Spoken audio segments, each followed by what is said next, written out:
Okay, so I don't know if we stopped here or we stopped before, but you can remind me. Right? You saw this? Yes. Okay, I think I already talked about the form and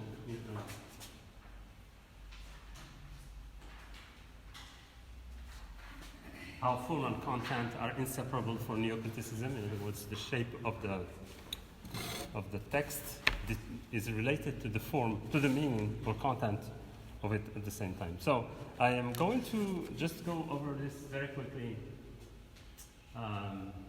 Form and content develop together like a complex living organism whose parts cannot be separated from the whole.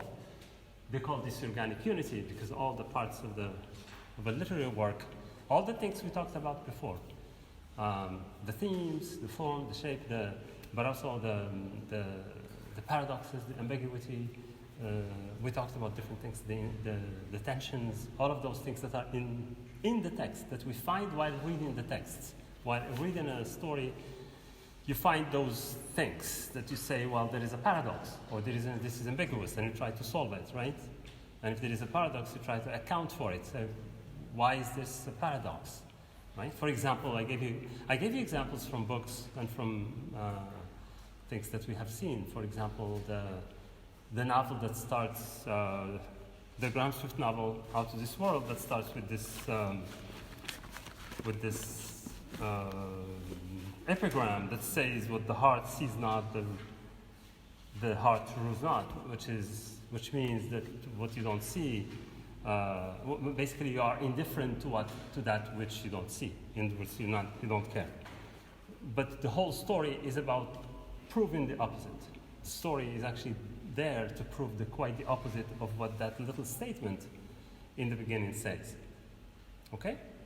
So that's why it's called organic unity, because you have to solve, in other words, at the end, when you find all these things that seems like not very reconciliatory on the surface of it, you have to find, the reader, the critic, you, has to account for it. In other words, you have to write a synthesis, sort of an argument where you find answers or you resolve those problems, paradoxes, ambiguities, etc. Okay, and they all have to come together. The theme, everything should be united. They call it organic unity. This is very essential, and it's very good too. It's a really good exercise for any beginning critic and for students. Right? This is why we insist on that. For example, in reading, in extensive reading, in guided reading, etc. in S1, introduction to literature when you read short stories and poetry, etc. And we try to find a meaning to the text that integrates all. It's an interpretation of the text that integrates every element, that accounts for every possibility. You can't leave things like that without saying why. I mean, you have, at the end of the day, you have to come up with a sort of a vision or a view or an argument that put all these things together, and so it's like a puzzle, right? See the puzzle where you put the pieces together and then you get the final picture. And for the new critics, the text is like that. The text is like a puzzle, but it's enigmatic, and we have to account for all the, we have to find the shape, we have to find the form, the picture that is hidden, right? Because you're not given a pictures in the puzzles for kids. Even for big, for adults too, you have a picture. We say, this is the picture, and this is like a heap of broken pieces that you have to put together to achieve that form. But in the case of a literary text, you don't have that picture, right? That will guide you. The only thing you can have is like a title. The things that we started with, like beginnings, remember? When we started with all those, what we called the thresholds, or the seuil, like al-atabat, whatever, in Arabic. But they are all text, they are peritext, they are outside of the text, but they are related to the text. And those are things that can guide you, right? Sometimes they can misguide you too. You have to be careful, okay? So it's like a game, basically. For them it's like a game that the author is playing on us, that everything Not exactly the author. For the new critics, it's the text that plays those things. Right? It's all in there, and you have to find out. It's like an enigma, right? You get a riddle, and you have to find the answer to it. Okay, so these are some of the things you can look at if you want. All right, so that's new criticism, and I was to give you some elements that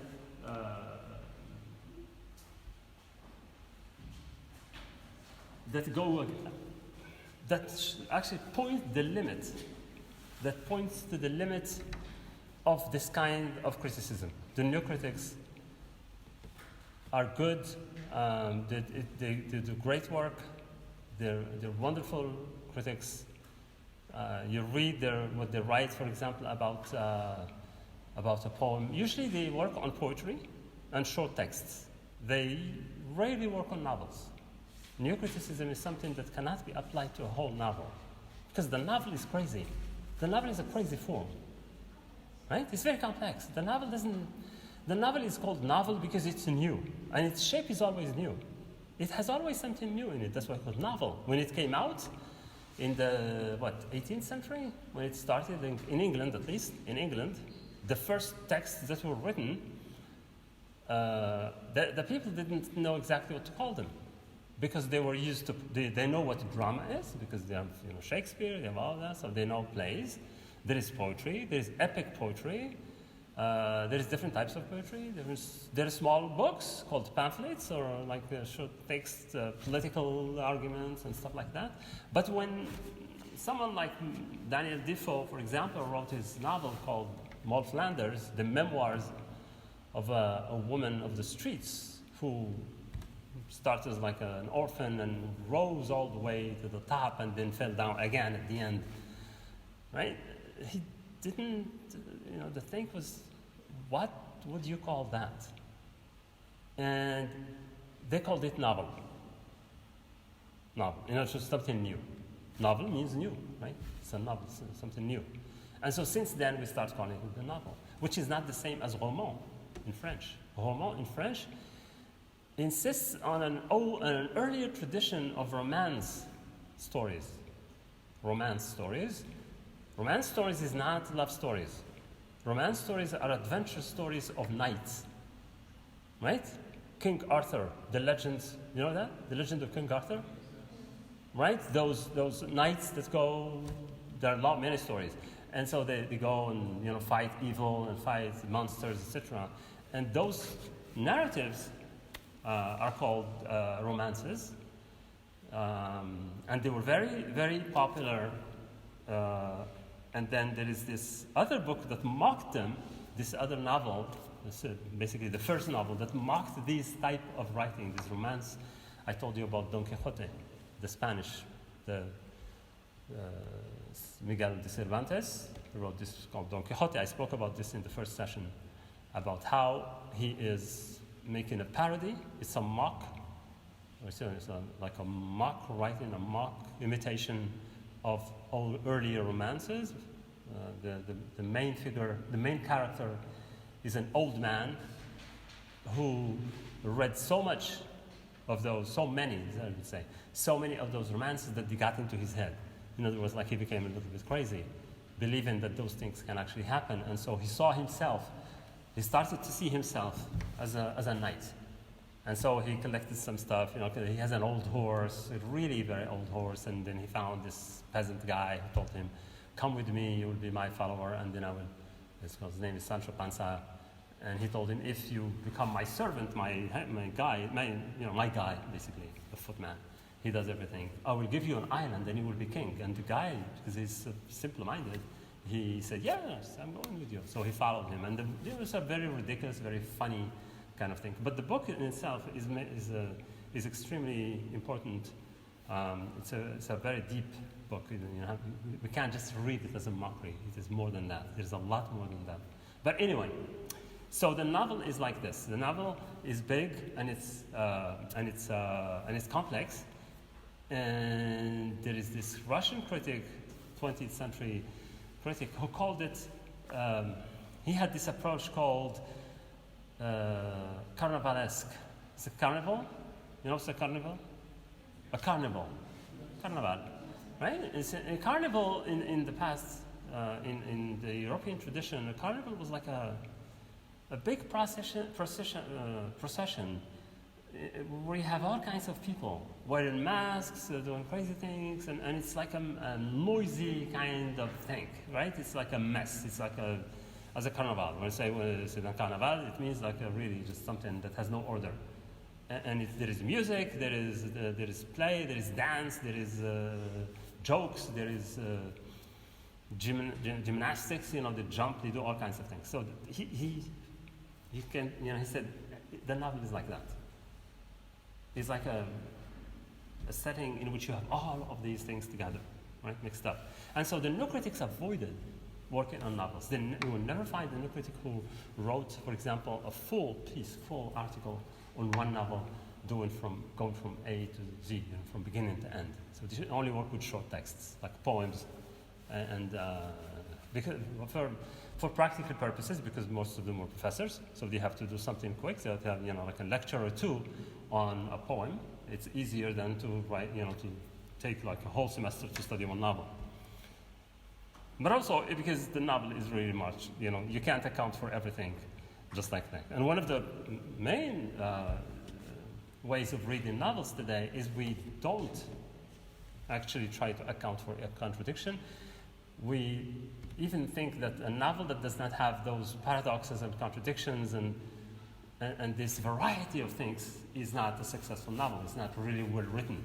A good one is one that leaves us wanting more, that leaves the reader asking more questions, not the one that answers all the questions, right? Okay, and so that's why neo-criticism didn't last long, right? It stayed as a practice in schools, in classes of literature, but not as a practice in everyday, you know, criticism for researchers and writers and critics who write books about literature. And one of the things that shows the limits of neo-criticism is this other concept that was like the 1980s concept of intertextuality. In other words, the text is an intertext. There are many texts inside the same text. I gave you examples, many, right? Remember the ones I gave you about, but we didn't see it. I don't remember what it is. The one about the wasteland. Last week, right? Last week we talked about the wasteland as the example, if you want, of intertextuality, because so many texts are embedded, so many sources, and if you don't see them, and if you don't, you can read it, but the more you know of their sources, of these extra sources that come into the text, the more you get the sense of what the poet wants to say. Okay? The complication that he puts in the text is in order for us to understand the complexity of his own vision. Because it's a very complex vision that he's trying to give us, but he will not give it to us just like that in a simple word. Right? He's trying to put as many things as possible and trying to do some sort of a synthesis of all the Western or like world civilization, if you want, because you have not just Western, but you have also Indian, you have Hinduism, you have all kinds of traditions that are integrated in that poem. Okay, so that's the main limit with the new critics. We will see more, for example, about reading. Remember that new critics had two major concepts. One is called the intentional fallacy, right? The intentional fallacy, in other words, the mistake of attributing the text to the author and saying this is what the author wants to say, and trying to find the meaning of the text by going to the life and the history and the context, etc., of the text itself. It's called an intentional fallacy because you're saying this is the intention behind the text, this is what the author intended. And in order to understand it, you have to go to his biography, to his life, to his psychology, whatever, right? In order to understand it. And the other one is called the affective fallacy, which is the other side, because the text is between two. You know, the text is in the middle between one who wrote it and one who reads it, right? So one, the author, when we ascribe everything to the author, it's intentional fallacy, because we make a mistake by attributing it to his intention, his life, his history, whatever.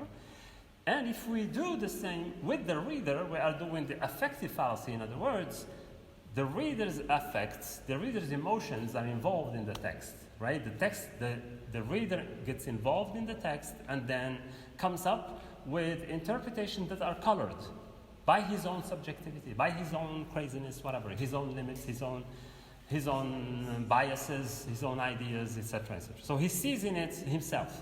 And he says, no, that's not the text, that's you. We want the text. And so many, in so many instances, you may have been asked by teachers not to write your opinion.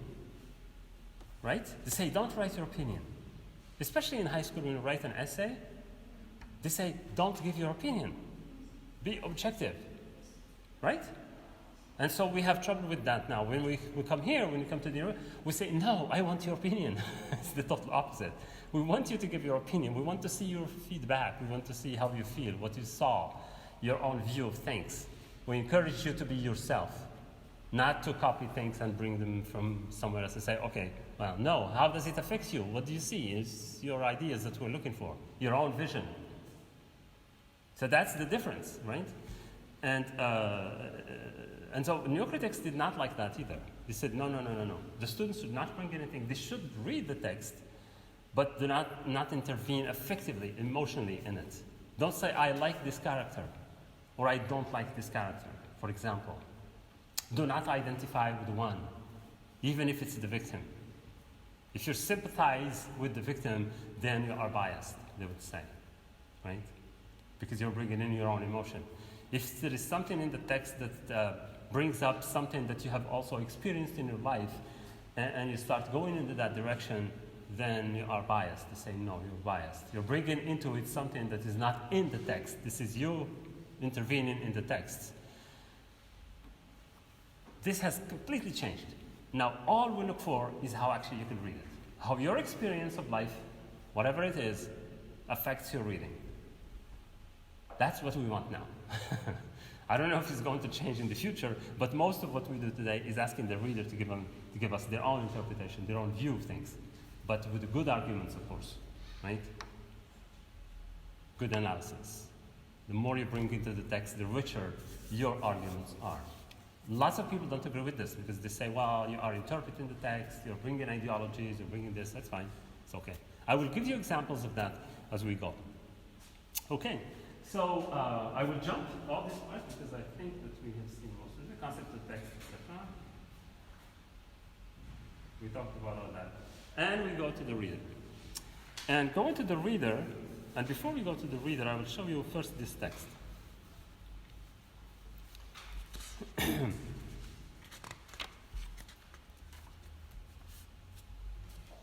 Okay, so the reader? Yes. Now, this is a poem. Some of you may know it. Or maybe not, I don't know. Have you encountered this poem anywhere? Ever?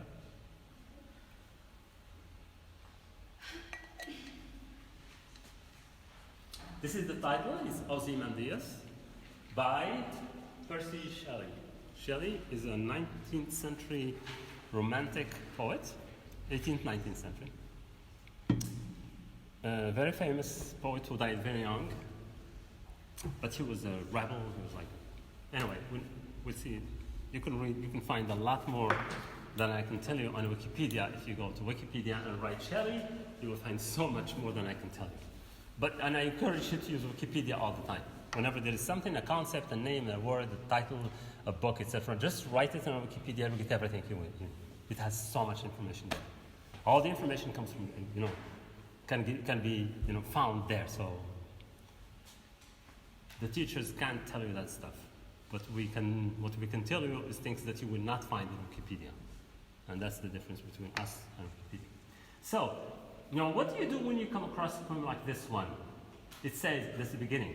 I met a traveler from an antique land who said, 2 vast and trunkless legs of stone stand in the desert. And near them, on the sand, half sunk a shattered visage lies, whose frown and wrinkled lip and sneer of cold command tell that its sculptor well those passions read, which yet survive, stamped on these lifeless things, the hand that marked them and the heart that fed, and on the pedestal these words appear: My name is Ozymandias, King of Kings. Look on my works, you mighty, and despair. Nothing beside remains around the decay of that colossal wreck, boundless and bare, the lone and level sands stretch far away. Do you understand the poem? What does it talk about?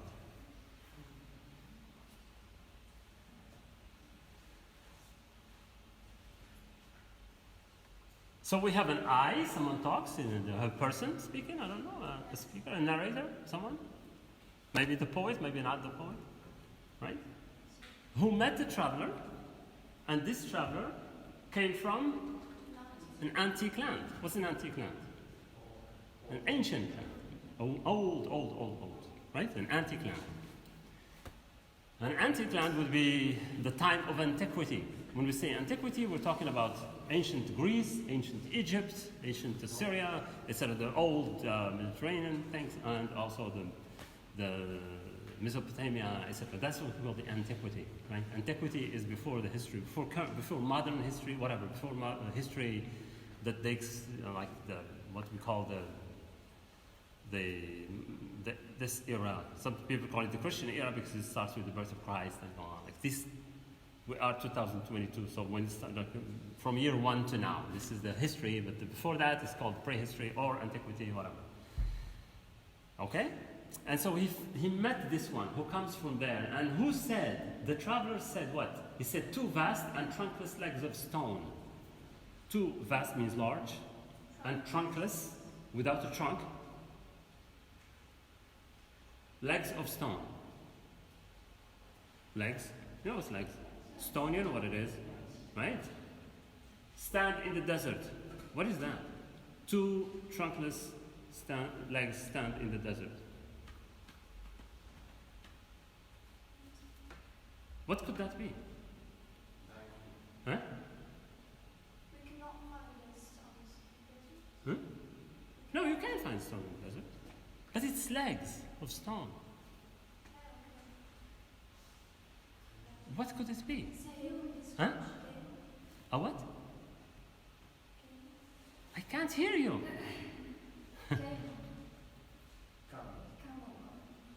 A camel made of stone?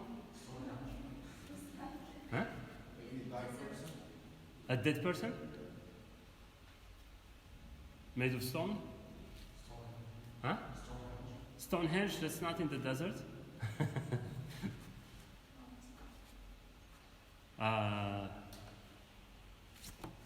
Oh, come on, you can guess.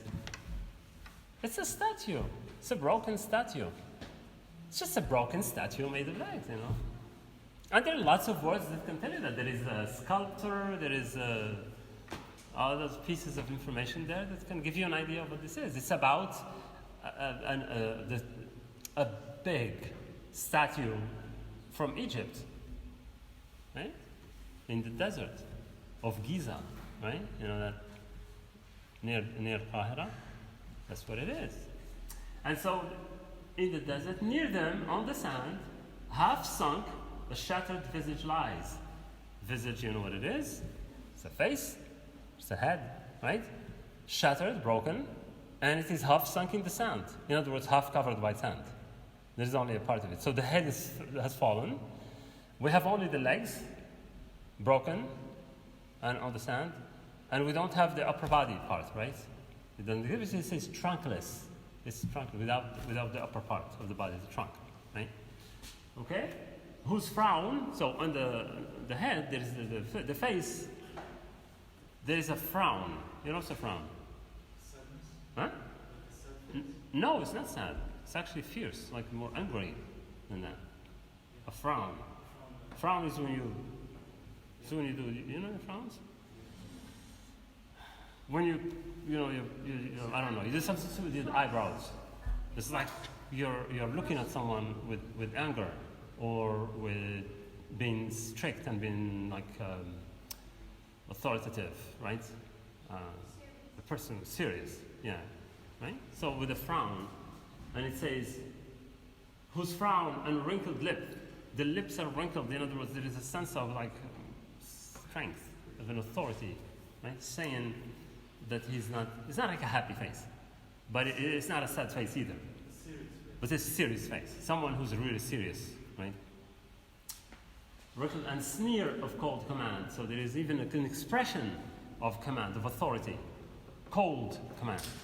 In other words, non-emotional. When he says kill, kill. When he says destroy, destroy. When he says celebrate, celebrate.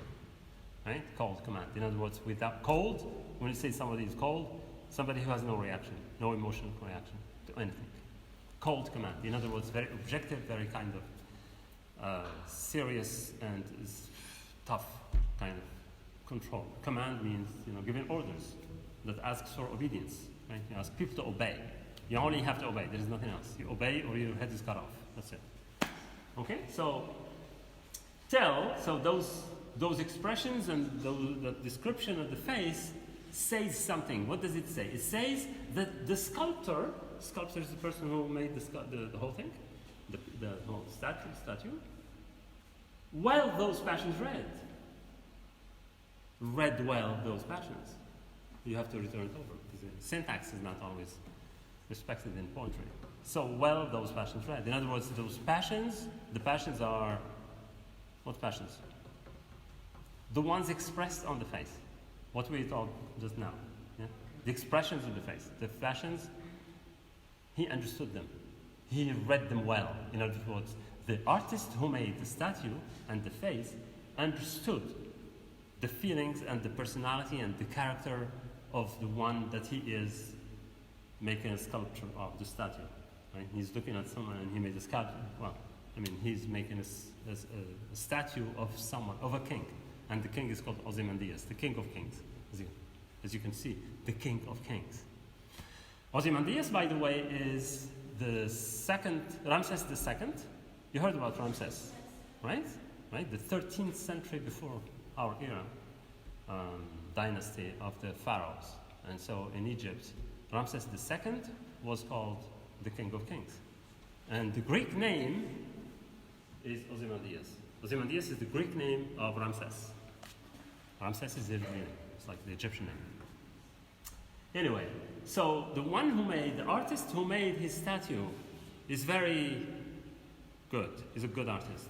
So he understood the character and the passions and the feelings of Ramses, and he put them on stone. He's put them on the stone. So he carved them. He sculpted that. In other words, he's a good artist. So that's what it tells. Looking at that head, he saw that there is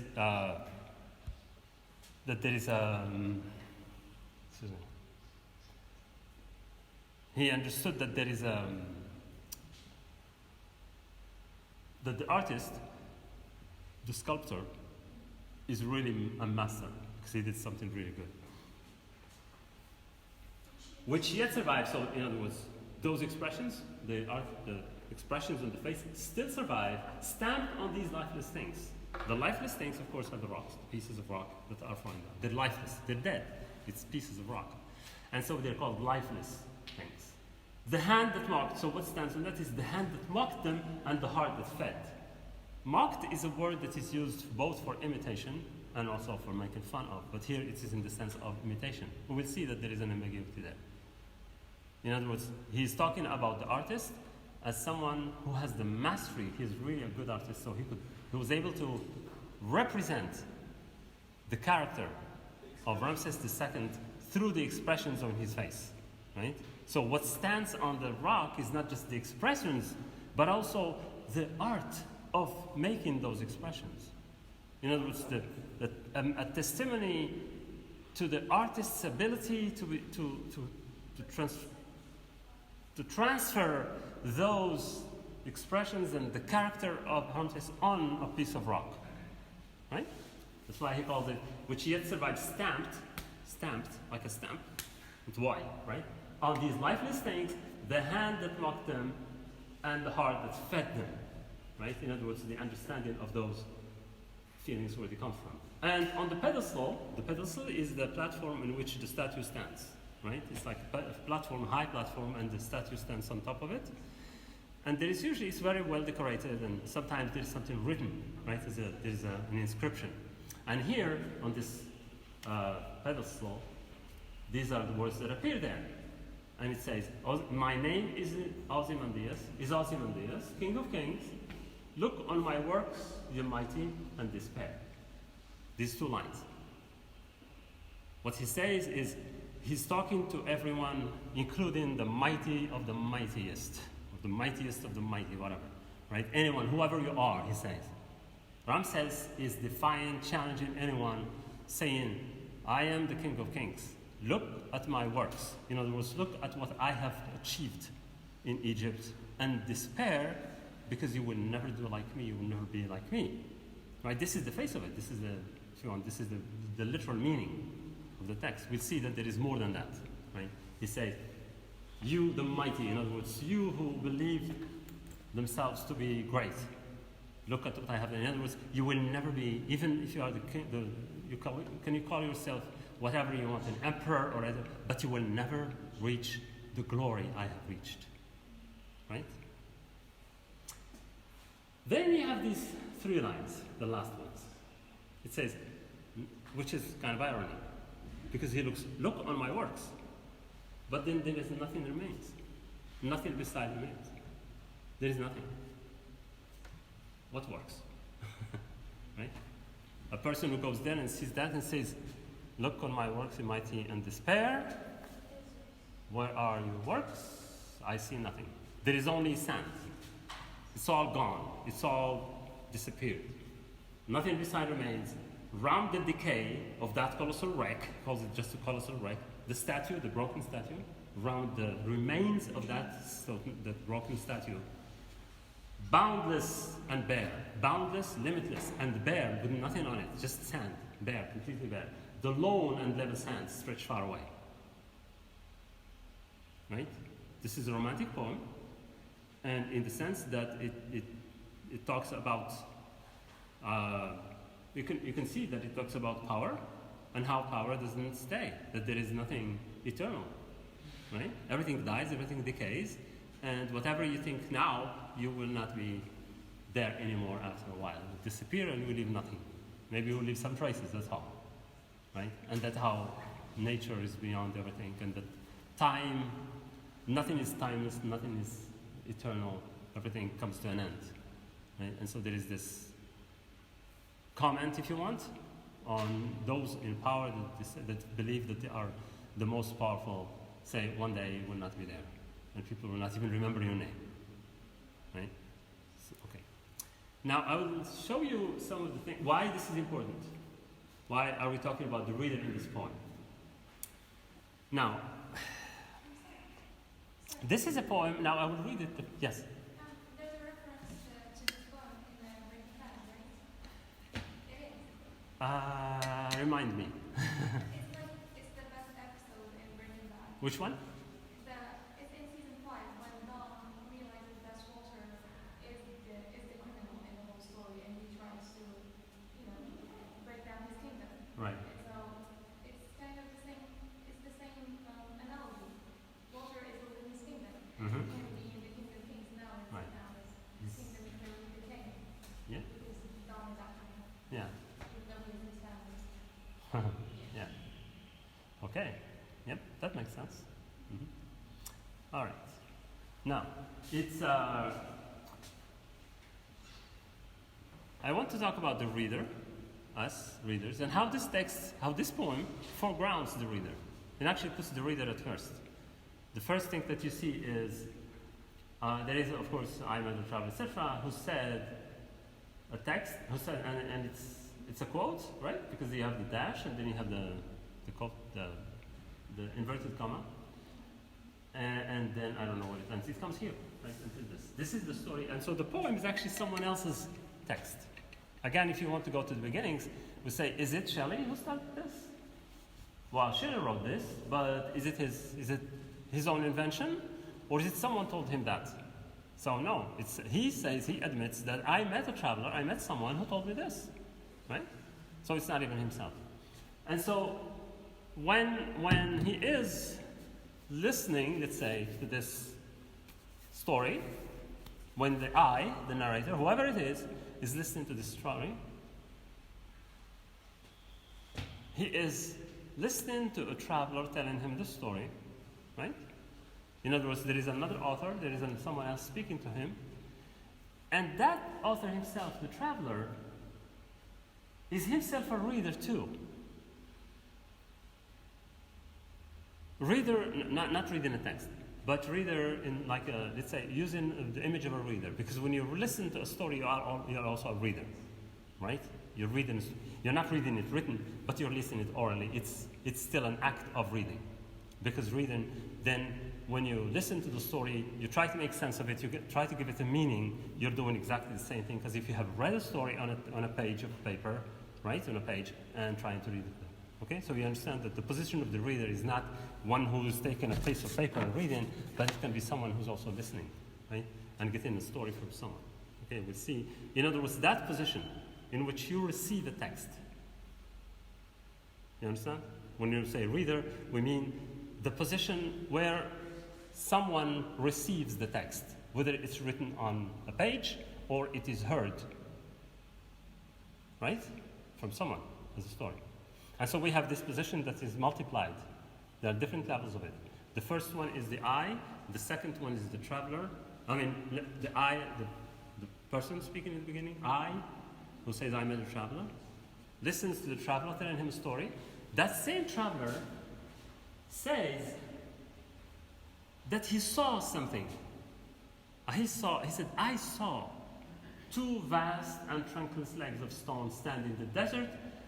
And you go all the way, and there is even something that he read on the pedestal. In other words, he also found objects, and he tried to make sense of them. He's also reading, right? When you read, you don't just, because reading is the same, whether you are looking at, for example, if you're an archaeologists can give you a story of a community by finding certain things. For example, jewelry, old jewelry, the architecture of their houses, the tools that you use, utensils for cooking, etc., for kitchen, for agriculture, etc. And then from those things, they are lifeless things. They're pieces made of wood or bronze or whatever they're made of, and they make a story out of them. In other words, they are reading those elements to make a story. I see that none of you is taking notes, which is very strange. You're listening. Do you have recorders in your heads? The majority of you is not taking notes. It's strange. You're just sitting there. If you don't, how are you expect to remember everything? What are you going to study at the end of the semester? I mean, to go over and say, okay, let's read my notes. You have no notes. What are you expecting? That I will give you something to read? The reason I don't give you anything to read is to encourage you to write your notes, to take down notes first. If you're just sitting there like you, for example, with a phone and nothing, not a piece of paper, not a pen, nothing, I don't know. I'm not even sure you're a student. Come on. It's the basic things. You attend a lecture, you take notes. If you don't take notes, you leave, you forget everything. Okay. Anyway, so there is multiple positions of the one who receives the text. Let's call it a recipient. A reader is someone who receives the text and makes sense of it, interprets it, reads it, makes sense of it, etc. Like I said, the archaeologists who get pieces of stuff and make a story from it, or someone who hears a story from someone and try to make sense of it, etc., etc. Right? Or pieces of things and then you try to put them, like a puzzle that you try to put together, etc. That's also an activity. In other words, a recipient is the one who receives something and from that, starts an activity, an intellectual activity to make things, clear, to put things in order. Because we're always looking for an order for things.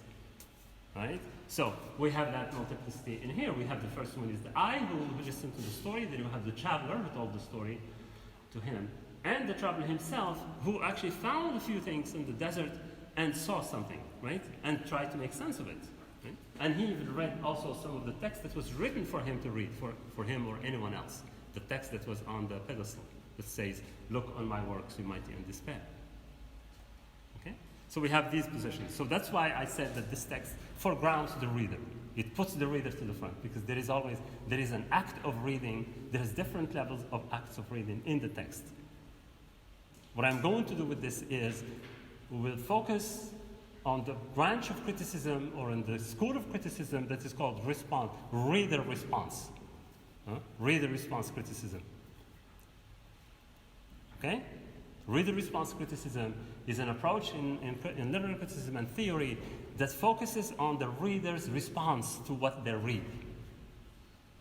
And it is based on the idea that the meaning of the text is created by the reader, not by the author or the text.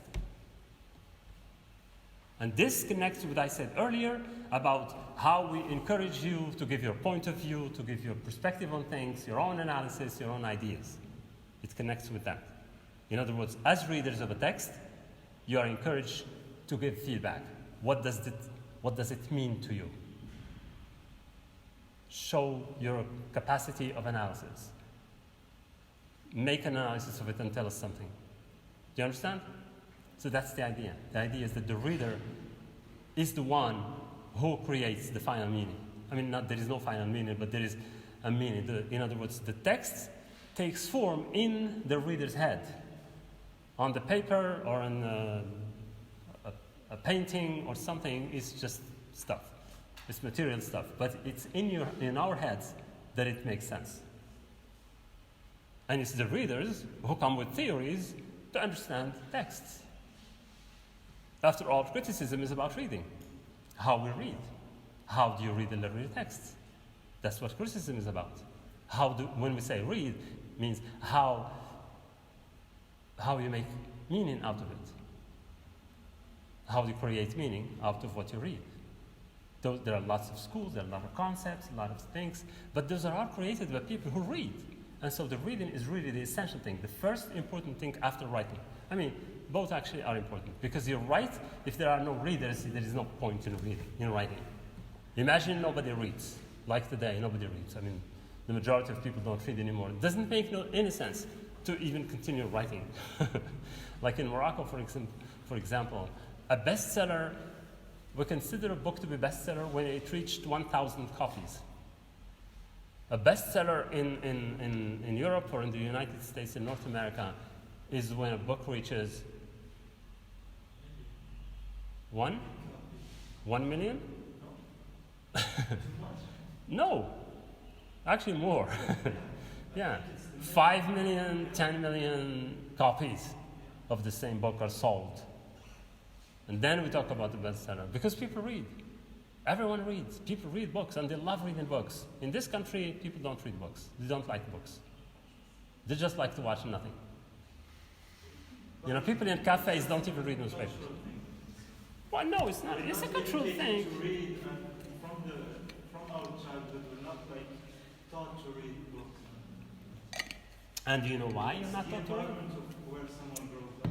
Do you know why you're not taught to read? Why this culture has not been encouraged to read? Do you know why? If you read, you think.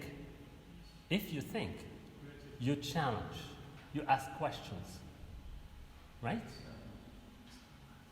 And some people don't want you to ask questions. They don't want you to think. Because if you think and you ask questions, you embarrass them. Those people in power, the people who have it all, they don't want to be disturbed by your ideas or your thinking. They prefer to see you stupid, not able to think. That's why there has never been any encouragement for reading in this country, or any Arab country, by the way. Because it's a danger to power. Do you get it? Okay, go on not reading. Don't read. Huh? Who? Why do you want to ask me? Oh, yeah, sure. You can do that, yes. Okay. So as long as you don't read, everybody's happy, right? Nobody is there is no, not disturbing any order. You're not saying, why do you think it's this only? Why does it have to be only this way? your way, right? Anyway, this is an aside point. So the reader is important in this text, and I will give you more as we go. Let's start with this one. The inscription. I should probably put it on, I don't know, this one. My name is Ozymandias, King of Kings. Look on my works, in mighty and despair. It's an order. First, it starts with describing himself. It says, I am King of Kings. And you, whoever you are, look around you, see my works, and despair. So it's a command to read and also to be conscious of your small status compared to the big status of the King of Kings, right? We'll talk about power later because it's also very much present in there too.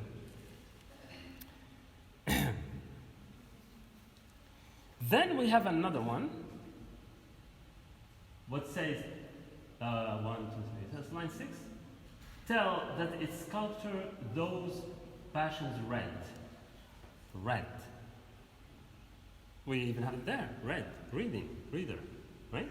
So we have another reader that we did not mention. We talked about the I, who listened and heard the story. We talked about the traveler, who saw all these things and gave us a version. And then we have the same traveler who read actually the text, the inscription, who was commanded by the inscription to read it. But there is also the artist, the sculptor, who read something. He read what? He read, in other words, in the sense of made sense, he read the passions of the king. All right? He read the passions of the king. So that's another one that you have to look at. So we have at least 2 or 3 readers in the text. And so the text is about something that is there and that needs to be understood. Right?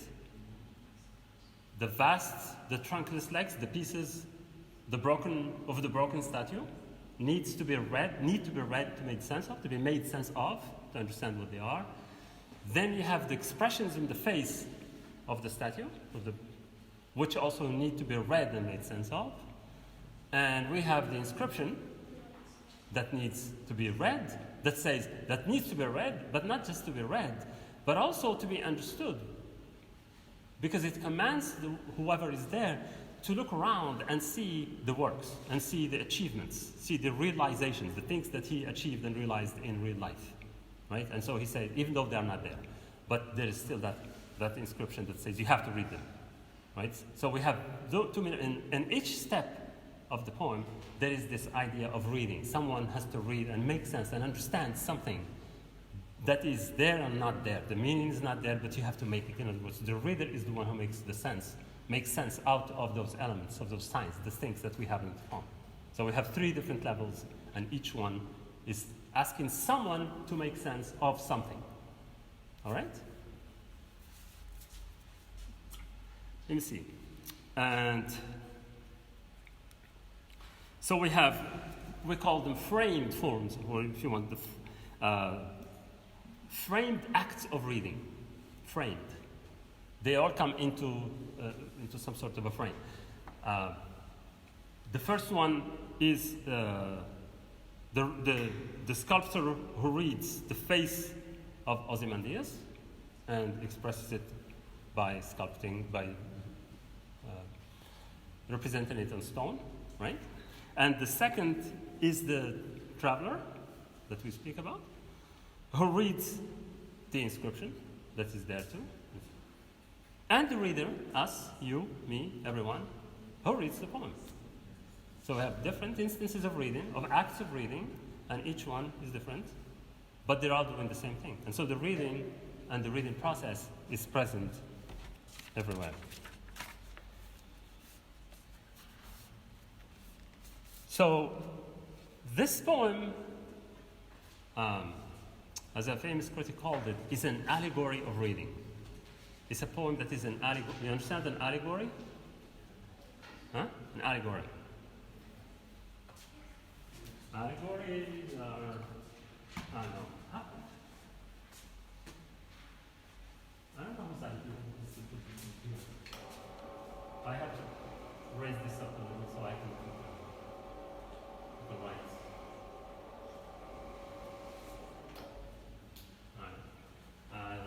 If I write here, you can see it, right?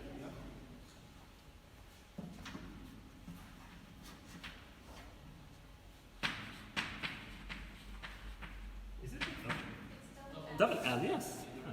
I don't know what.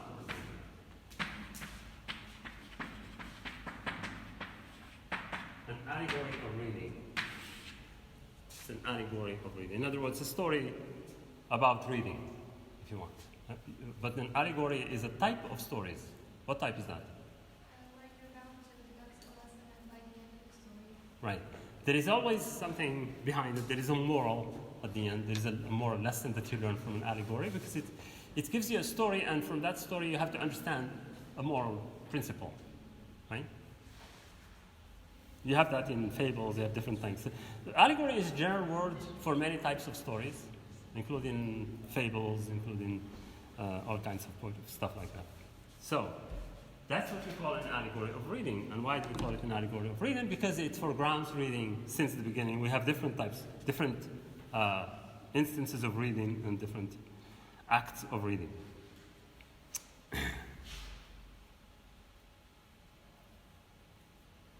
In other words, the poem is not just telling us a story, but also there is a subtext, right? A subtext. And that subtext is about reading.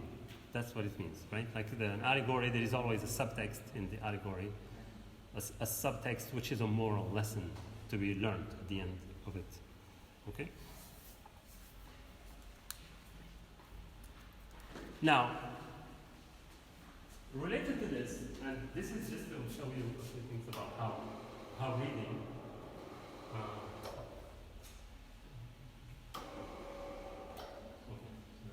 Nothing more up, and so I can use this part here for writing. Now, one of the crucial questions about reading is that we ask, how can you, for example, anyone reads a text and gives you an interpretation, say, how do you justify it? How can you justify a certain reading, an interpretation? Because a reading is a result of interpretation is part of reading. You don't read just like that. We have to. We're in a culture where reading means recitation. That's not what we meant. Okay? In our culture, reading means like those people who read the Quran without really thinking about it. They're just reading, just the sound, right? Just to sound it. That's not the reading we're talking about. Reading is where your mind is working. You read slowly, you stop, you take notes, you explain words, etc. That's what we call reading. The reading in which just like you read the newspaper, it's like the guys who present news on TV, they're reading the news to you. They're not interpreting them. Well, we can say that they're also interpreting events, but they are reading news. That's not the kind of reading I'm talking about. So that's why we say it is important to read the text, and your reading of a text needs to be justified. Whatever interpretation you come up with needs to be justified. How do you justify it? How can we tell if a particular way of reading is correct or not?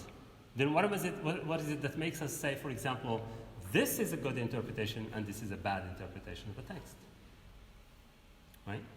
This is why we invented all these theories and these concepts and all these things and all this thinking about the act of reading. Those are questions of how we justify any reading and what makes one reading better than the other. Those are questions that have been the heart of criticism. They have always been it's like the central questions, the crucial questions in criticism.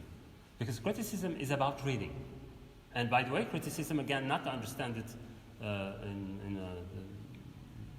in the common way of saying that you criticize means you don't like or you like. That's not what we mean by criticize. We actually, in English, they make a difference between criticizing and critiquing. To critique. To critique means to analyze. right? To criticize means to say you did this wrong, you did that wrong, etc. That's not what we meant, okay? So we're meaning more like when critiquing something. In other words, you read it critically. You read it with a mind to analyze it and to try to make sense of it, right?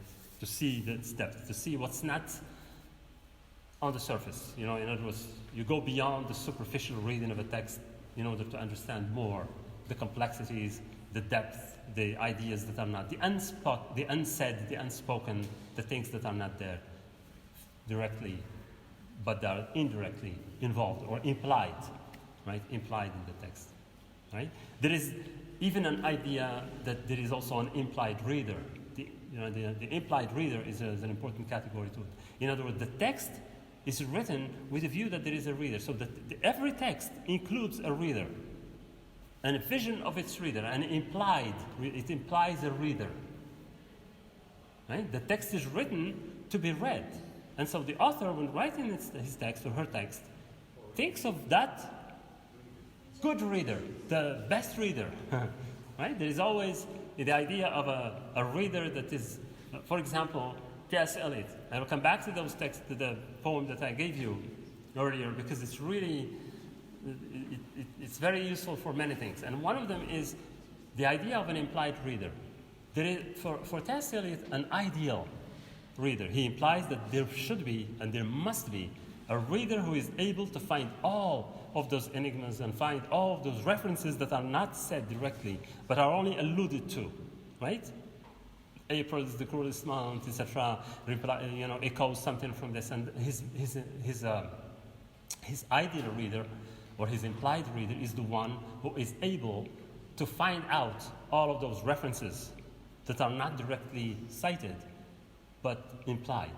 And so there is an idea. In other words, he's writing for a very well-educated, very well-read reader, someone who knows a lot, right? A simple reader would just reject the book. I mean, the poem. Read the few first few lines. This makes no sense, and would throw it away. Okay, so there is this idea as well of the implied reader. So, questions of reading and how we read, and the different types of reading and different ways of assessing and evaluating readings or interpretations are very essential to criticism, because it's all about that. Criticism is all about this, how we read, right? And how we justify our readings or interpretations.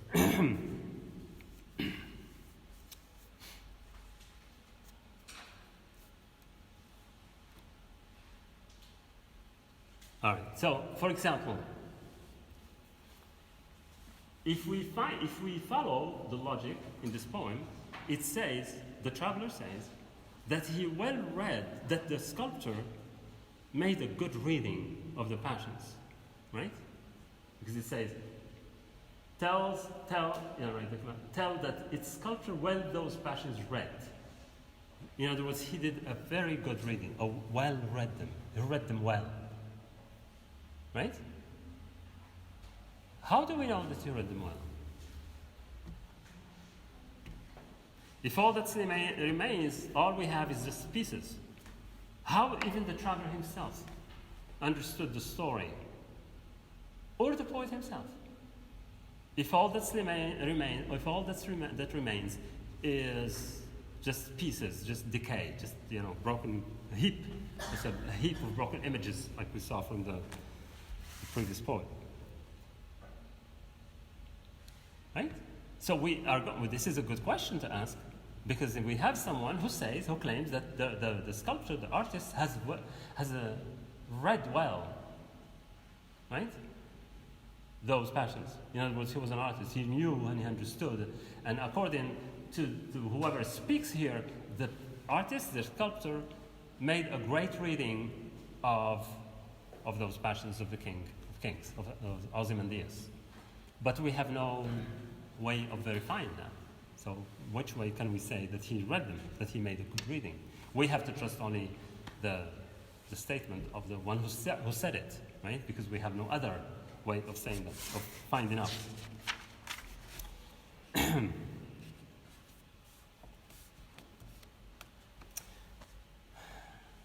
This question is related to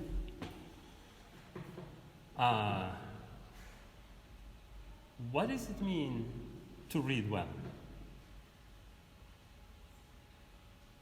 To read well would actually mean, because we have a feeling, we have an idea. To read well means to read accurately, right?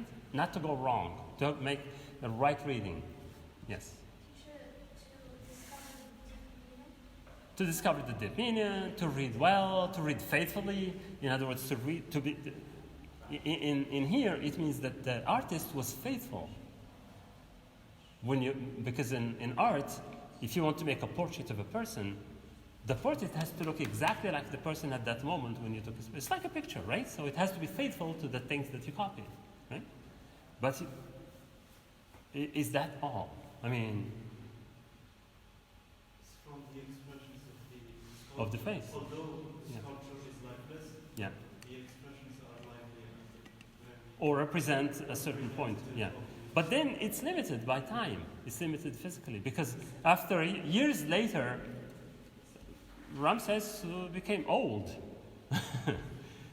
those expressions or that picture that we have of him on the face of the statue still represent him when he was really old and he was like maybe even crazy at the end of his life, right? No, in other words, we have a limit there. Then reading well is complicated, it's paradoxical because it's related to time, it's time specific, it's context specific, right? Yes? The power is temporary, of course. That's what the poem is about. Yeah, but that's not. I mean, so is the physical state of a person or the mental state of a person that you're representing. Right? So what does it mean to read well?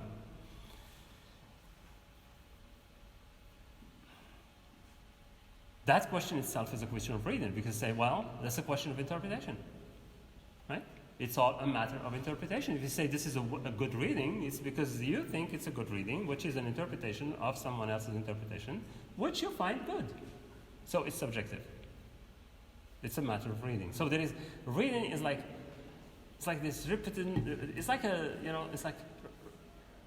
there are repetitive acts of reading. We read what someone else read, and our reading of that is also is itself based on other reading, etc. So the reading thing does not stop. In other words, it's like boxes inside boxes, right? It's box. You open a box and then you open another, and you find the box. You open a box and you find the box. It goes all the way down, right? It's like reading going from. But in other words, we are framed by this, and this is how we are, right? When you hear someone, or a neighbor or something. We have versions of people. We don't know the people, but we have stories. We make stories about people. For example, your neighbor, you have a good neighbor or a bad neighbor, right? It's a subjective thing. You say a bad neighbor. He doesn't think of himself as bad, but you think he is bad.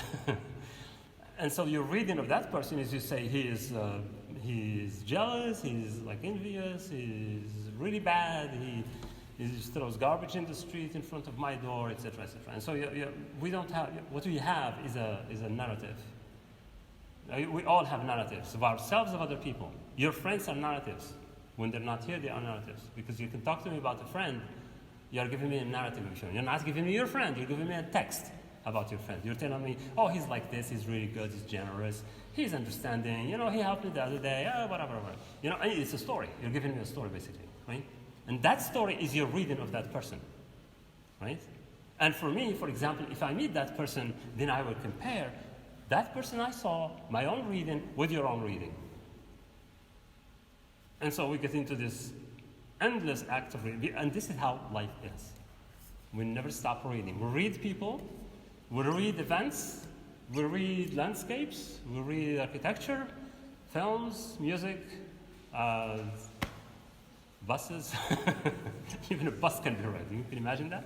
It says a lot about the city, right? And the people who govern the city. For example, if there is a bus every 2 hours, then you say, well, this is not a city. It's incredible. What do these people do with our money? We pay taxes and we have one bus every 2 hours. That's not correct. We should have a bus every 10 minutes or 5 minutes, not one every. So you start a story. right? You start, developing something, a narrative about the fact that there is only one bus that runs every 2 hours, and we go. And so it's really, this is us. This is how human culture is. This is how humans are. We are creatures of language, and we're always doing that. Anyway, so let's go on. So what I'm saying here, I'm giving you these examples. I'm not just digressing for no reason. I am digressing because I want you to think that criticism is part of life. It's not something you take an exam in and forget. It reminds you that you are doing that all the time, that you are doing it every time. When somebody yells, you think they yell. For example, say, you don't yell at me. But the person says, I didn't yell, this is just how I talk. But for you, it's yelling. Right? You're reading that sound that came from his mouth as yelling, which means that he's rude, he's impolite, he doesn't respect you. Right? And that person may not even have that intention. It's just the way he talks or she talks. So it's really something that we do every day in our relationships, in our dealings with administration. For example, today I went to that. By the way, that's why I was late. I was trying to make a paper at the Muqata'a. And there's this moment I was writing, and I told her, no, that's not. And she wrote it anyway. I said, no, that's not. I'm not taking it. Just throw it in the garbage. She said, what? I told her, it's not like that. And then I had to do it all over again, and it took her like another 10 minutes to rewrite the full thing and do it again, etc. So in our dealings with, and I'm telling you this, I'm telling you a story, right? But for me, it was not a story when I saw it, when I experienced it. Right? And it became a story later because I would tell it. So in other words, what I mean is that we are practicing criticism all the time. If you criticize your friend, if you talk about a film or a series that you watched or a song that you like or anything in which you voice your mind based on an experience, you are criticizing, you're making criticism, you're doing criticism. Except that here, we're trying to find the rules and concepts that can help us make that into a logical kind of practice, right? Put some logic in it so it makes sense. We're trying to order it. At the university, you're here to learn how to order your thinking, using concepts, using ideas, using other people's ideas, etc. Okay? So that's what we're doing with reading, because that's what we do all the time. Okay. There are other questions that we are not addressed in the poem, and that we can address because it doesn't say so. But we say, who is the traveler? Who is the I who speaks? And who is the traveler who talks? Who is the sculptor? We don't know these people. They're just there. We take them for granted as if they're there. But do we ever ask, who is that traveler? If you look at that, if you ask who is the traveler, Shelley is the poet. He said, I met, that's who is speaking. Shelley is speaking there. He says, I met a traveler from an antique land. How can you meet a traveler from an antique land? Antique land, that was like thousands of years ago. So did you really meet this person? Is it a person? Oh, these are rhetorical questions. You're not supposed to answer them. So he is, those are questions that we don't, and so we have to try to understand and interpret, given a sense of the traveler. Who is the traveler? It can be anything. If you read the context of the poem, you will understand who the traveler was.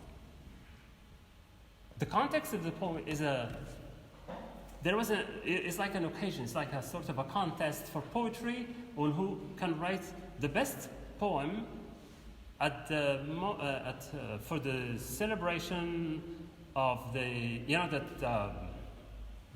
English and the French stole antiquities from all over the world. Their museums are rich by things that they have stolen from Egypt, from Greece, from Turkey, from Morocco, from everywhere else. They go find things, you go to villages, you go to places and say, oh, this is really good, let's take it. And in the 18th, since the time of the great discoveries, whatever they call them, Europeans went to these places and they started looking for things and they got everything. You go to France, to the museum in Paris, the Louvre Museum, and you'll find there is a whole pavilion for Egyptian civilization. It's incredible. What is that is amazing. They have everything. And they took so much. And you have them even in the streets with like the Place de la Concorde in France, there is this obelisk, this thing, this huge thing. It was taken literally from Egypt and brought in a boat. When the English brought this, the English brought the mummy, you know mummies, of Ramses to the museum in London. This is back in 19th century. They launched the context of who can write a great poem for that or something. And Shelley took this occasion to write this poem to participate with it. And so when he said that, of course he did not meet anyone, he didn't go to Egypt. Shelley never went to Egypt. The farthest he went was Italy. And he died in the sea somewhere, he drowned with a friend of his. And at the age of 30. He was very young. But he never went to Egypt. But he has an idea of what Egypt looks like. For him, the desert is just desert. Egypt is the desert. And so he did not meet anyone. He just know that there is the mummy coming, and he imagined himself meeting the statue of Ramses.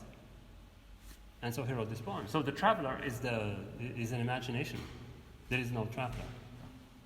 But we have the right to ask who is the traveler. And so in order to, when we ask who is the traveler, we have to find out how, by looking at the context, by looking at the newspapers of the time, by looking at what happened then, and the history of this poem, because this poem has a history. I just told you. Okay? So these are questions that we ask, okay? Then I said, who is the eye who listens or reads the story told by the traveler? Of course, it's the poet. We can say it's himself, Shelley, listening to that. Listening, but he's not really listening because he's imagining everything. Okay. Now,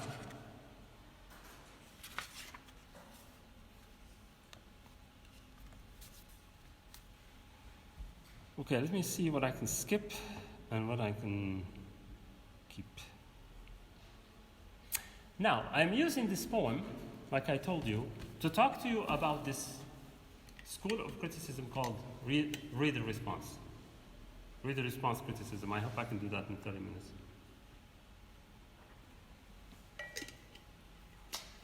All right.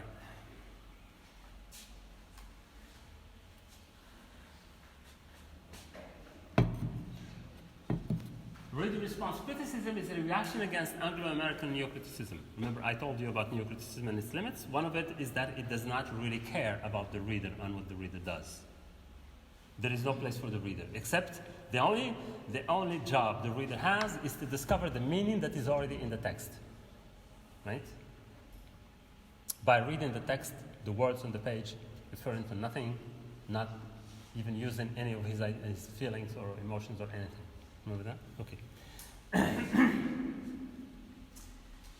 Neocritics argued to try to take account of the reader's reactions or responses in the context of, for example, the poem, like the one we saw, was to introduce an alien and fundamentally extraneous factor. In other words, if you get involved into the story, in the reading that, you are bringing something alien to the text, something strange, something outside. You shouldn't do that. They even invented a term for the error. They call it the affective fallacy. Remember that? The affective fallacy, what I told you about, not to get emotionally involved in the text. The reader has no place in the text except finding the meaning that's already hidden in it. So if you try to bring, for example, the context for the poem I just gave you, by looking, for example, at the magazines of the time and the newspapers of the time saying that there is a context, that there is a history, that there is something that happened, and then as a result, this poem was invented. It did not come out of the blue. I mean, it's like Shelley, he didn't have anything else to do, but just one day dreamt this poem and came. No. But he was responding to something. Reading should be objective according to them, scientific, right? In other words, objectively scientific, or scientifically objective in the sense that you don't get involved, into what you do. They don't want impression. For example, Impressionism. Impressionism is a movement in art. It's about impressions, right? You saw, for example, if you go to Google Art, you know that there is this whole thing about art. If you want to, you go and write Impressionism, you will get the different paintings of Impressionism. And the Impressionism is not about landscape copying, but more like the mood of the artist looking at the landscape. And so the landscape does not give you exact same thing that you would see there, but the vision of the artist himself. He would do it in a certain way that gives us his impression of what he saw, and not the thing itself. Right? And all art basically is like that. All right, so not the reader's responses. We don't care about that. So this is reader response criticism is something that started in the late 1960s and became increasingly influential in the 1970s and early 80s. In other words, there was about 2.5 decades in which reader response criticism was really like a trend. Like everybody was doing it, professors were doing it, students were doing it, researchers, right, and every critic was talking about reader response criticism.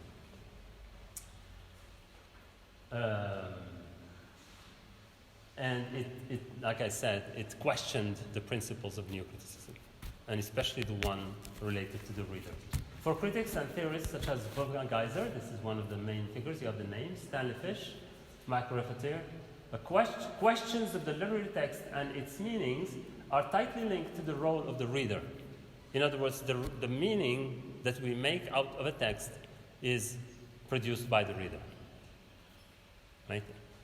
It's the reader that produces the meaning, not the text that produces it on its own. A text does not work in a vacuum, it's not created in a vacuum, and it is not received in a vacuum. A text that was written in the 17th century and is read today will be like produced in the 17th century, received in the 21st century, like by you, for example, at the time where we have all this technology, we have all these things, the science and everything, and we read it with our minds. We can't read it as if we live in the 17th century. If you do that, you're totally you're ahistorical. In other words, you're out of history. Nothing is out of history. You choose to be out of history if you want to focus on readings of some or understandings of certain texts that were produced 1,000 years ago. And you say, no. The only valid reading is the one that was made then. Our readings of today is not valid. No, that's not true, right? Every time, every period of time produces its own reading based on its experience of life, experience of the world, the sciences, all the things, the technology, all the human achievements that we have affect our way of looking at things. And so when you read those texts, you will have to, even if, it's not like you have to, it's like it's beyond your capacity to stop that, because, this is who you are. You can't change your mind, you can't take out your mind and put an old mind in your head so that you can work. It doesn't work that way. Anyway, the meaning of the text is created through the process of reading. So they object, the critics, the reader response critics, they object to the new critics' idea that a certain quality or meaning of a literary text simply lies there in the text, waiting for the reader critic to come along and pull it out. Terry Eagleton, who is a famous critic, is an English Marxist critic, had this nice metaphor. He calls it's not, meaning is not like a wisdom tooth. A wisdom tooth is, the wisdom tooth, right? The wisdom tooth are the ones that, at a certain point in your life you have to extract it because they just become like really not good at all. This start, right? So it's not like he says, waiting patiently to be extracted, right? It's just sitting there, waiting for the dentist to come. And so he says that kind of dentistry approach, right, to literature, to reading. That's the no-critics. That's what they call it. Say you're behaving like dentists who are just trying to extract the tooth that's in there. The meaning. The tooth is the meaning. Wisdom tooth, he called it. So meanings of a text, or the meaning of the text, the meanings, we talk about meanings of a text because we have multiple readings, so we have multiple meanings. Multiple meanings of a text. They rely in a dynamic way on the work of the reader. And the reading is a necessary dimension of any text. In other words, I told you earlier that every text has an implied reader. And we saw the poem. In the poem, there is actually an allegory of reading because we have different levels, different instances of reading in the poem itself. And so every text comes with an idea of a reading that it integrates, it's part of it, right? It's a function of the text. As a reader, you are in the text. When you read the text, you become part of the text, because the text then goes inside you, right? You are incorporating the text. It's like eating the text. It's like getting the text in. You understand what I'm saying? You read the text, then you are interiorizing the text. When you read it, it's like you're drinking it, or you're smelling it, or something, or sniffing it, or whatever you want to say. But the text goes inside you, and so you are a function of the text, because the text already projected you, already,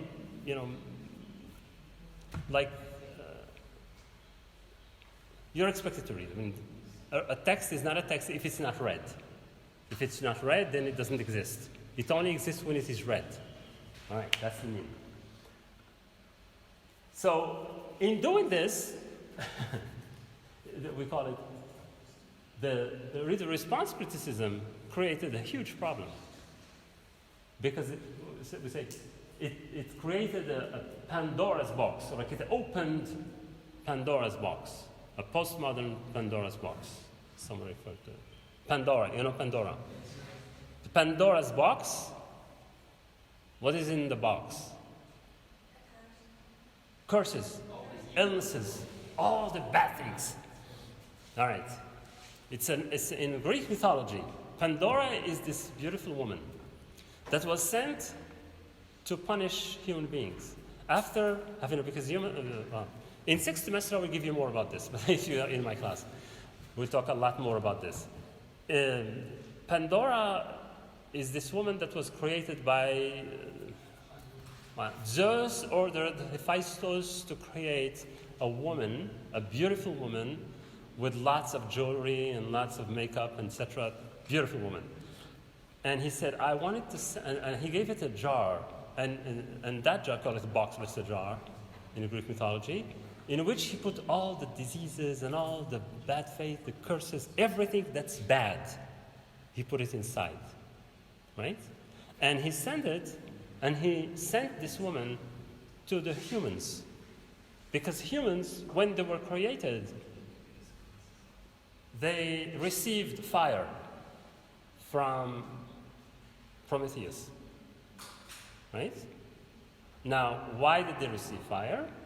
Because his brother, his twin brother, Prometheus' twin brother, is called Epimetheus. And he's an idiot.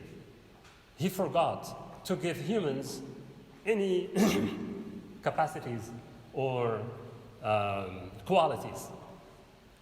He was charged by Zeus to give to all the creatures different capabilities, different qualities, etc. For example, he gave strength, physical strength, hair, horns, claws, big teeth, etc. for animals to be able to survive in nature.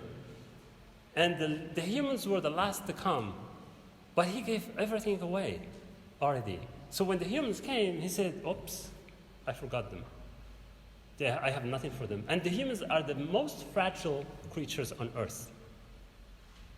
They can't fight, they're not strong enough, they don't have hair, so they can die from cold, right? And they have no big claws in their hands, so they cannot defend themselves, or big, like fangs, etc., and the horns, nothing. So humans were really frail, and they were going to be killed by a dog can kill them. Any animal can kill humans. And so Prometheus, who is the one who created men from clay and water, strange, right? In Greek mythology, it's the same as in different religions. He created those creatures, and he loved them. He said, these are going to be the most wonderful creatures. But then his brother forgot to give them inequalities. And so he said, what am I going to do? You idiots, they're going to die, they have nothing. And so he thought and said, all right, I have something. So he went and stole fire from the gods.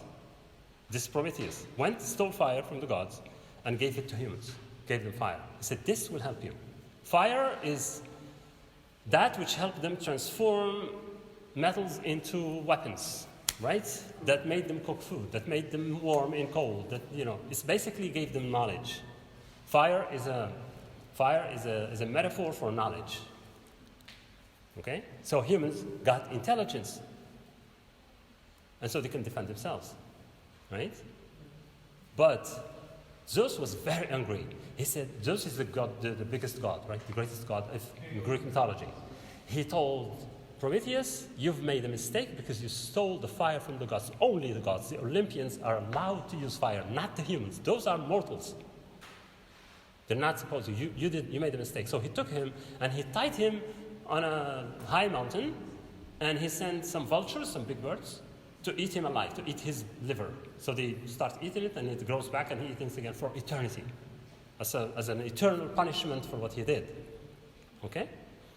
And so the humans then were able to be saved. But Zeus was not happy with this. He says, we still have to punish those men. And so he sent them Pandora. He sent a woman. He sent a woman. He sent a woman. And he gave her this jar. He said, do not open this jar. And he knows that she will open it. So when she got there, down there, the first thing she opened was, she opened the jar. And all the diseases and all the curses and everything bad that happens to human got out. And they were spread. And when she realized, she put the cover back. The only thing she kept inside was hope. Yes. Let's stay there. So humans were hopeless since then. They have to find a way of surviving. They have to fight to find a way of surviving because the hope was not given to them. So you have to find it. You have to work for it. So that's Pandora's box. You open Pandora's box, you open trouble. In other words, this opened lots of trouble. This brought trouble to the world of criticism. Read the response. I'm sorry? So we must find a way to give the proper point of view of ours. Exactly, which takes us back to, does anything really go? I call it postmodern paradox because it says anything goes. Any reading, they're all equal, they're not the same. Right? If you say anything goes, then what's the point even of studying? Right? If anything goes, there is no point in studying at all or learning anything because anyone can say whatever and it's true and it can be accepted. It cannot be accepted. An opinion is not an argument. If it says, well, that's my point of view. No. Yes, it's a point of view. That doesn't make it right. That doesn't make it correct. You can have as many opinions as you want, but that's not an argument. An argument is something based on reason, based on thinking, based on proof, evidence, argument, right? So the anything goes is not correct. It's not, that's why it's called Pandora's box, because anything goes means anyone can interpret the text the way they want. And we have like chaos, right? Something that the critics did not like either. The new critics also were saying, no, this is the reason why the new critics did not want this kind of the response. In other words, the reader to have any role in criticism. They say the reader has the role, has only one job, is to find out the meaning that's in the text. They wanted to limit that. They say, no. Criticism is a profession. Only professionals can do it. Not anyone. All right. That gave us the first one, the first problem. I mean, at least the first one thing. We said Pandora's box related to what we call subjective criticism or personal criticism. Subjective criticism and personal criticism goes like this. Responses can be related to, in that case, individual readers' identity issues, their personal psychic dispositions, their desires, needs, experiences, resistances, etc. In other words, we bring anything we want into the text. But there is still some value in this. There is value in this, and we encourage it. But we do not want to have, like, that kind of impressive reading. We're just impressionist reading. You're just impression, but not based on real arguments. It has to be based on real arguments. Norman Holland, for example, this is a famous critic. He says, interpretation is a function of identity. You interpret anything based on yourself, on your own identity. And that all of us, as we read, use the literary work to symbolize and finally to replicate ourselves. In other words, it's your ideas that are exposed in a reading or interpretation of a text. Your own personality, right? There is value in this. There is value in this. If it's well made, if it's well done, it is acceptable. But what he meant, of course, really well-made arguments and well-evidenced interpretations. Okay? We have also this other one, Stanley Fish. Stanley Fish says, any individual reader is necessarily part of a community of readers. This is another view of things. Okay? We have that one that says, we read with our identity, we read from our personality, our issues, etc. And this is another view also of response criticism that says, there is a community of reading. In other words, we read within a tradition.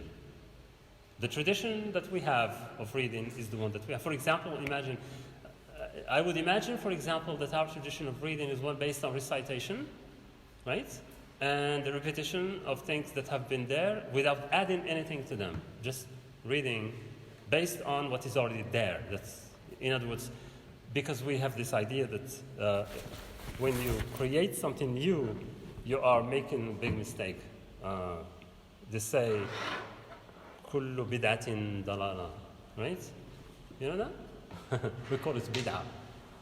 Bid'ah means actually creation, creative. Mubda' in Arabic is creative or creator.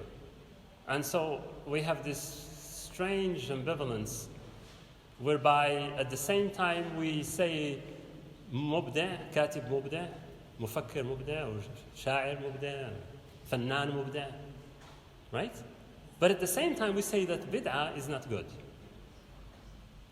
This is a mindset that is complex, that is bizarre, right? And we have to make sense of it, and we read from that. Most people read from that. We are in that mindset. We have a community of reading. We read with that tradition. We read with these ideas that come from this tradition of considering anything new, both good and bad, right? And we have to make sense. What are we talking about exactly? Are we talking about religion? Is there a limit to what we apply it to? Can it be applied to certain things and not to others, etc., etc.? So that's, we call it an interpretive community or a reading community. Community of readers, and every reader reads according to the conventions of his or her interpretive community. In other words, an individual reader's responses according to this model is determined by the conventions of reading that he or she has been educated into within a certain socio-historical context. That's exactly what I explained to you by a mindset, a collective mindset that is there, that forms our culture, that forms our practices, of learning, of discussing, etc. So that's what we call a community of readers, or interpretive community. The one last one, and then we continue this next week, just this last one. Reader response criticism is called fill in the gap, or fill in the gaps. This is Wolfgang Iser. He says, reading involves the interaction between elements of the text and the act of reading.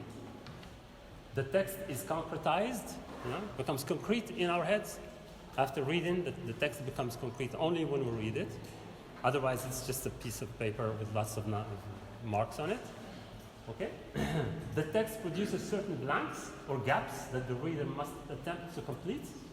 The reader is drawn into the events and made to supply what is meant from what is not said. What is meant from what is not said. In other words, the gaps that we're talking about are the ones, the things that are not there, the lacunas, the things that are missing, right? Because the text does not give you everything, suggests more than it says. It suggests more than it says. And so we have to find, for example, those of you who read in extensive reading the story called Out of This World, if you're looking for example, the origin of the problem, you have to find it yourself, because it doesn't say so, but there is an origin, and you have to find it out. But it only comes as an interpretation, and so there is a gap in the text. You don't know where the origin of the problem was, because there is a problem that contaminates the relationships between characters. And we have to find where it comes from. Is it psychological? Is it historical? Is it objective? Is it what exactly? So we have to find it. And so in doing that, you are filling a gap. There is a gap. There is something missing, a space that is not covered. And it's the reader who fills that gap by providing something missing. This is what usually the teacher does. This is what I do when I explain a book or a poem or something. I am filling the gaps for you, right? I'm teaching you how to fill the gaps, actually. And by doing that, I am hoping that you learn how to do it yourself, so when you're out there, you can do that on your own for other texts, not just for the one we studied here, but for any text that you encounter. You can do the same. You can practice the same way in other texts and other forms. Okay? For Iser, the fact that we know nothing about the traveler in Shelley's poem, for example, spurs the reader into action. It tells us, well, we don't know who's this traveler. Remember, I asked you the question, who's the traveler? And then we have to go and look for history, look for stuff, and then we find, oh, it's not a physical traveler. It's a metaphor, right? So we have to find out. In other words, the text doesn't say that. The poem says a traveler. But if we stay at the traveler, we think it's someone who comes from there. It's like time travel, someone who traveled from the antiquity to the 19th century. I mean, time travel does not exist now. It's not even today. We can't, science fiction has limits, but time travel doesn't exist. It's impossible. Unless maybe in dreams or imagination, that's all. And so the reader is then spurred, it's like triggered, to ask questions and to fill the gaps and to see how we could understand those things that are not clear, that ask questions. So, in other words, the text entices you. It's like it makes you ask questions. If it doesn't make you ask questions, there is a problem. Maybe with the text, maybe with yourself. Okay? What does he or she think about what is described in the poem? The text prompts us imaginatively to fill in or fill out such hermeneutic or interpretive gaps. In other words, the gaps in meaning that we find in the text, we're triggered. We're caused to. The text causes us to fill them, to try to fill those gaps. Okay. I'm sorry. Hermeneutic, interpretive. Hermeneutic is because it comes from the word hermeneutics, which is a branch in philosophy that deals with interpretation. Okay. Any questions? I know it's a lot, and I've been bombarding you with the information, so I don't know how much you got and how much you kept. That's why I said take notes, right? Questions? You're hungry? You can go eat. Right. Thanks.